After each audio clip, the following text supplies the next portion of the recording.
कैसे हैं चुनाव आयोग जी? सुना है आपकी प्रेस कॉन्फ्रेंस होने वाली है और आपने नया शिगुफा दिया है कि मुद्दा सही समय पर नहीं उठाया गया। वाह ढोंगी जी वाह।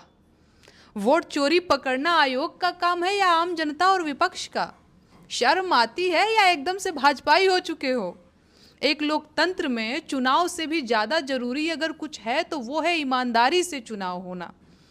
और जब तक वोट चोरी और वोट चोरों का हिसाब किताब नहीं हो जाता तब तक इस बात की कोई गारंटी नहीं है कि देश में आगामी चुनाव ईमानदारी से होंगे।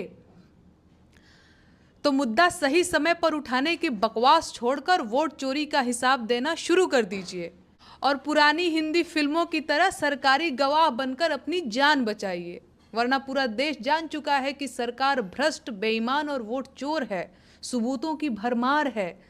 वोटर लिस्ट में मुर्दा दर्ज किए गए लोग विपक्ष के साथ चाय पी रहे हैं और चुनाव आयोग के कागजों में मारे जा चुके लोग सुप्रीम कोर्ट में आकर खुद को जिंदा करवाने की गुहार लगा रहे हैं।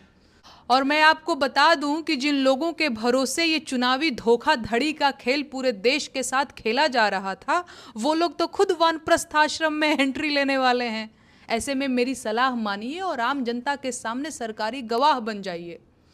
देश की जनता का मूड समझिए और समय रहते ईमानदार बन जाइए, वरना बांग्लादेश वाली घटना तो पता है ना।